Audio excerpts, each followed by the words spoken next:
The early years, a quiet boy with a dark side. Alexander Yuryevich Pichushkin was born on April 9, 1974, in Mytishchi, a suburban area on the outskirts of Moscow. From the outside, his upbringing looked typical. He was raised by his mother and grandfather after his father abandoned the family early on. But like many serial killers, something beneath the surface began to rot early. When Alexander was just 4 years old, he suffered a traumatic head injury. He fell backward off a swing, the heavy metal seat smashing directly into his forehead. Many neurologists and criminologists believe this moment altered the course of his life forever. That injury damaged his frontal lobe, the part of the brain responsible for impulse control and decision-making. It's a common thread in the biographies of killers. After that incident, Alexander changed. He became volatile. His mother, overwhelmed, sent him to a school for children with learning disabilities. There, he was isolated and bullied. Other children mocked him, calling him names and physically taunting him. This exclusion planted seeds of rage that would grow roots in his psyche. But there was one place where young Alexander found solace: chess. A dangerous mind. Under the guidance of his grandfather, Alexander became obsessed with chess. He spent hours playing in Moscow's Bitsa Park, a sprawling forested area on the city's south side. The park would later become infamous as his killing ground. Chess sharpened his mind. It taught him to strategize, to think many moves ahead, but it also gave him a sense of control, a world where he made the rules. The darker he grew, the more he channeled his thoughts into dominance and violence. When his grandfather died, Alexander's spiral began. The one person who grounded him was gone. He began drinking heavily and withdrew from any attempt at normal life. His teachers noticed. His mother noticed, but nobody intervened. Then came his first known taste of killing. The first murder a friend betrayed. In 1992, at just 18 years old, Alexander Pichushkin committed his first known murder. His victim was 21-year-old Mikhail Odichuk, a former classmate. Mikhail knew that Alexander had violent thoughts. He even confided in Mikhail about fantasies of killing, but Mikhail dismissed them, thinking his old classmate was just strange, maybe disturbed, but harmless. One day, Alexander invited Mikhail to Bitsa Park. Just a walk, just two old friends catching up. But once they were deep into the woods, Alexander turned on him. He struck Mikhail in the head with a hammer, then pushed his body into a sewer pit. For Pichushkin, it was a moment of pure power, and he liked it. But the police chalked it up to suicide. No one suspected murder, not from a quiet man with no criminal record. Not yet. Dormant evil. A decade of silence. After that first killing, Pichushkin didn't kill again for nearly a decade. He went quiet, working menial jobs and disappearing into the background of society. But inside he was planning, evolving. He watched documentaries on serial killers. He idolized Andrei Chikatilo, the butcher of Rostov, who murdered over 50 people in the 1980s and early 90s. Pichushkin didn't just admire Chikatilo, he wanted to beat him. He once said, "Chikatilo was a great man, but he got caught. I won't make the same mistakes."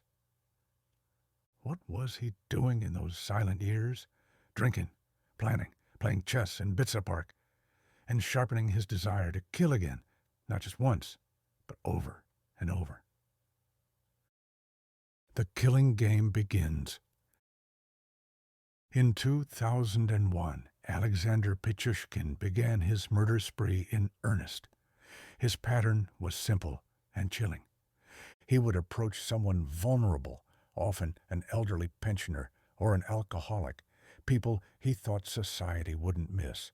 He'd strike up a conversation in the park, usually over a game of chess or a shared bottle of vodka.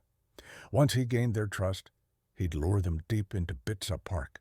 There, he'd pull out a hammer, his weapon of choice, and deliver a brutal blow to the skull. Sometimes just one strike, sometimes several. Then he'd dump their bodies into a sewer or manhole deep in the forest to wash away any evidence. The method was cruel, efficient, practiced. Some victims were killed differently, strangled with string or plastic bags. In at least one case, he shoved a vodka bottle into the victim's head wound to ensure death and destroy the skull.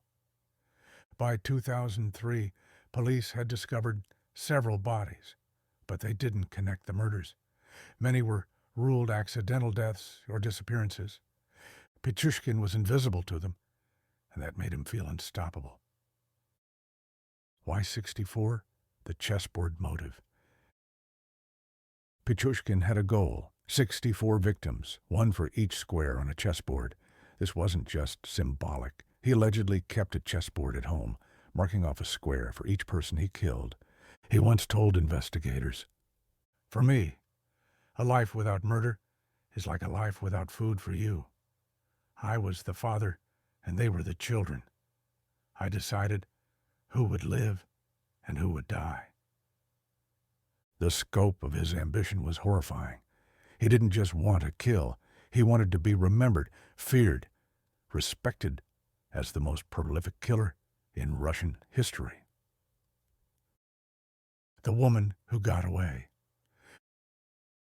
But even the most careful killers slip up. In 2005, Pichushkin lured a woman named Maria to the park. But something went wrong. She resisted. She ran. And though she was injured, she got away. Maria went to the police. She described her attacker in detail, but incredibly, authorities dismissed her report. They told her she must be confused. After all, there were no active serial killers in Moscow. At that point, Alexander Pichushkin had already killed over 30 people. He was closing in on Chikatilo's record, and he was only getting more reckless. A killer's mistake, the death of Marina Moskalyova. On June 14, 2006, Pichushkin made the mistake that would end his reign of terror. That day, he met 36-year-old Marina Moskalyova. He worked with her son at a local grocery store and convinced her to go on a walk with him through Bitsa Park. She agreed, but what Pichushkin didn't know, what he couldn't have predicted, was that Marina left a note for her son before she left. She wrote down Alexander's full name and phone number. That evening, Marina never returned home. Her body was found in the sewer system of Bitsa Park, her skull crushed. Her son gave police the note.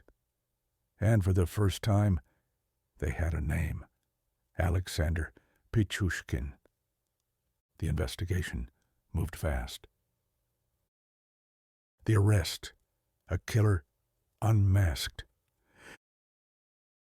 When police received Marina's handwritten note, naming Alexander Pichushkin as the man she planned to meet before she vanished, it gave investigators their first concrete lead in a growing stack of unexplained deaths in Bitsa Park. It didn't take long to track him down. Pichushkin was arrested just days later at his home in Moscow. He didn't resist. He didn't run. In fact, he calmly went with the officers, like a man who had nothing to fear. But when investigators searched his modest apartment, what they found confirmed their worst fears. Inside a closet was a chessboard, and on that board, dozens of squares had dates written on them, dates corresponding with the disappearances and deaths of real people. He wasn't lying. He really was trying to kill 64 people, one for every square. The confession, cold, calculated, proud. What stunned investigators most wasn't just the number of victims, it was Pichushkin's attitude. He confessed openly, casually, with no emotion. He didn't try to deny a single thing. In fact, he was eager to talk. He wanted to talk. I killed with a clear head, he told them. I killed because I liked it.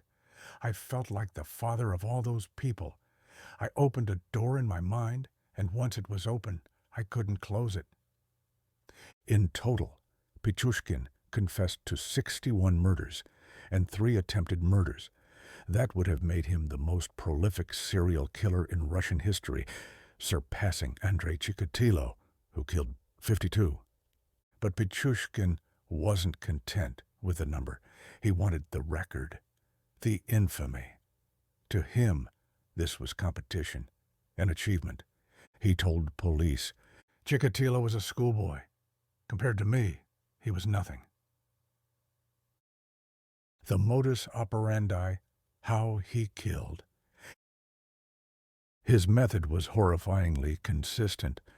Most of the time, he lured victims to Bitsa Park, a massive wooded area on the outskirts of Moscow. His targets were often elderly men, alcoholics, or the homeless, people who would accept a drink, and people who wouldn't be missed. He would offer them vodka, sometimes play a game of chess. Then, once they trusted him, he'd walk with them to a secluded area near an open manhole cover. He would strike them from behind with a hammer, one clean blow to the back of the skull. Then, as they lay dying or unconscious, he would dump their bodies into the sewer. Sometimes he shoved objects, vodka bottles, sticks, into the wounds to ensure death and destroy forensic evidence. There was no remorse. He treated it like a hobby, a job, a calling. Psychological profile, no empathy, no regret.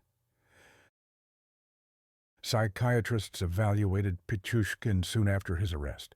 They found him to be completely sane, but with an extreme form of antisocial personality disorder. He understood right from wrong. He just didn't care. He described killing as a rush, something that gave his life meaning. A life without murder, for me, is like a life without food. That quote would echo in the courtroom. Doctors also noted his narcissism. He wasn't just a killer, he was proud of it. His ego was massive. He once bragged, I could have killed every single person in the park if I wanted, but I gave people a chance. I picked only the ones who were weak. He played God in his own mind, choosing who lived and who died. That made him feel powerful, superior, alive. The trial, a nation, horrified. In September 2007, Alexander Pichushkin stood trial in Moscow. The courtroom was packed. Media swarmed the building. Russia hadn't seen a trial like this in years. He was charged with 49 murders and 3 attempted murders. The confirmed cases prosecutors could prove beyond reasonable doubt. Authorities believed he killed over 60 people, but without sufficient evidence for each, they had to draw the line at 49. Still, that number was chilling enough. Pichushkin was emotionless during the entire trial. He sat calmly, staring at witnesses, journalists, and judges with blank intensity. Occasionally, he smirked, like he was proud of the spectacle. His behavior was so unsettling that even veteran officers had trouble sitting in the courtroom. The public was outraged that someone could kill so many in broad daylight in a public park over 5 years without being caught. The trial lasted 2 months. Every detail was disturbing, every testimony gut-wrenching. Photos were shown, patterns of skull injuries, a map of the park with red dots, each one a murder site. Pichushkin never apologized. never flinched, never explained why beyond his enjoyment. The verdict: life without light. On October 29, 2007, the jury found Alexander Pichushkin guilty on all 52 charges, 49 murders, and 3 attempted murders. The sentence: life imprisonment, with the first 15 years in solitary confinement. In Russia, life in solitary means a 2-meter by 3-meter cell with 1 hour a day outside. No visitors, no light, except artificial, no human contact. Pichushkin showed no reaction. In fact, he later told journalists, "I don't mind prison. I'm a professional. I don't care where I am." His arrogance remained unshaken, his sense of superiority intact. The aftermath: a nation in shock. The case of Alexander Pichushkin sent shockwaves through Russia. The idea that one man could kill so many people undetected for years raised serious questions. Why weren't the deaths investigated sooner? Why were missing persons ignored? Why did no one connect the bodies dumped in the park? One answer: his victims were mostly marginalized, homeless, elderly, alcoholic, forgotten by society. That was part of his plan. He chose people no one would look for. It worked. Even when families reported loved ones missing, authorities often dismissed them as drunks who had wandered off. Pichushkin exploited that blind spot and filled it with bodies. The killer behind bars. Today, Alexander Pichushkin remains imprisoned in Polar Owl, one of Russia's most notorious maximum security prisons, located in the icy far north of Siberia. He's locked in solitary confinement. His meals are passed through a small slot in the wall. He is under 24/7 surveillance. He has no internet, no books, no television. Yet even there, he still speaks about his crimes with pride. In rare interviews, he repeats the same chilling phrase: "I have no regrets. None. I did what I had to do." Authorities say he is one of the most dangerous minds they've ever encountered, not just because of the killings, but because of how he enjoyed them. Unanswered questions. Though 49 victims were confirmed, investigators believe the true number may be over 60. Some estimate it could be closer to 70. We may never know the full truth. Pichushkin was smart. He chose his victims carefully. He destroyed evidence. Some bodies were never found. Some were misclassified as accidents or suicides. To this day, families in Moscow still wonder if their missing loved ones were one of his forgotten kills. Legacy of fear. Alexander Pichushkin is now part of Russian criminal history, alongside Andrei Chikatilo, alongside the country's most feared predators. But what sets him apart isn't just the number.